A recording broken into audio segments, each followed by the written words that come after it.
pour faire la pâte pour les chapati, il nous faut de la farine semi-complète. Ici, j'ai un katori. Un katori, c'est équivalent à un pot de yaourt. Et un tout petit peu d'eau. Alors, je dirais un tiers la quantité de la farine en l'eau. Et je vais commencer à mixer et malaxer et pétrir et faire une bonne pâte.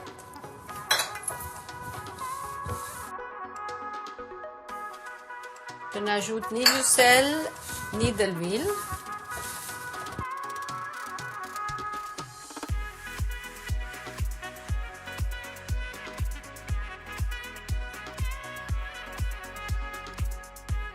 Une fois que la pâte est prête, ça sera bien de la laisser reposer quelques minutes au moins.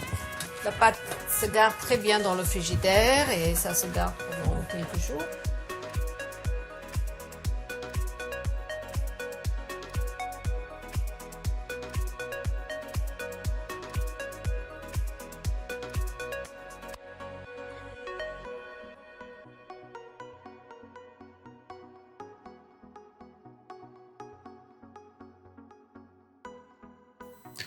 Roulez la pâte entre vos mains, puis sur la table, pour pouvoir en faire un boudin de 2 à 3 cm de diamètre.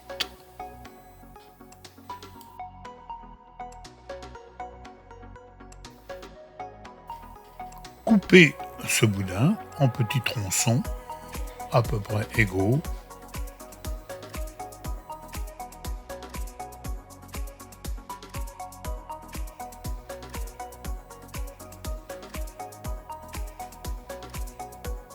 Prendre chaque tronçon et en faire une petite boule.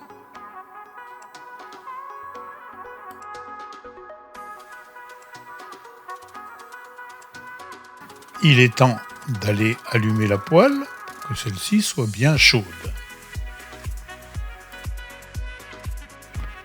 Étalez chaque boule pour pouvoir en faire une petite crêpe.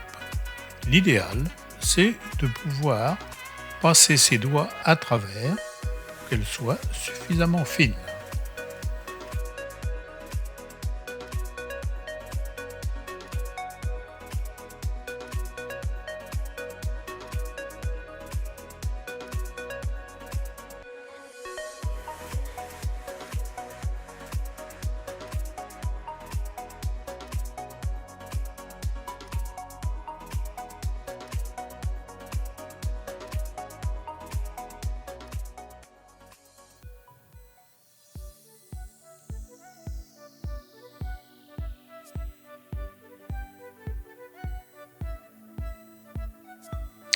Les mettre dans la poêle, sur une face, sans huile,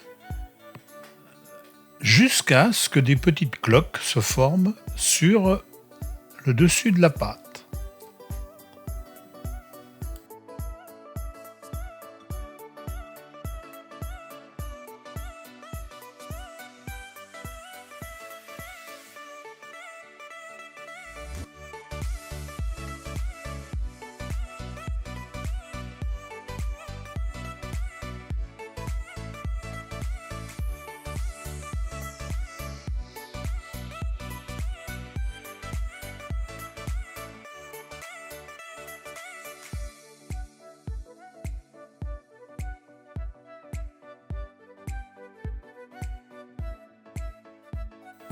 À ce moment-là, badigeonnez d'huile le dessus de la crêpe pour ensuite les retourner.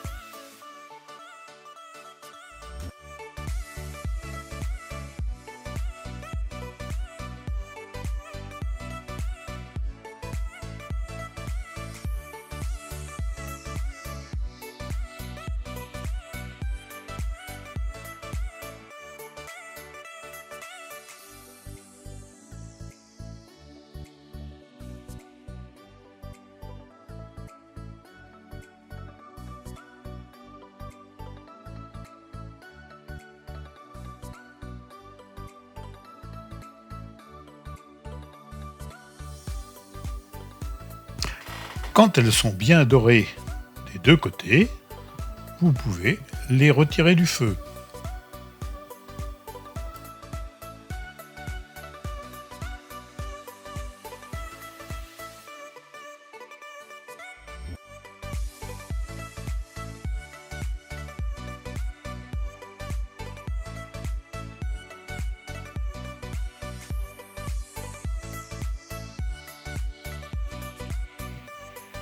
Une fois que toutes vos chapatis seront terminées, eh bien, il ne vous restera plus qu'à les déguster avec, par exemple, un très bon curry de crevettes aux lentilles.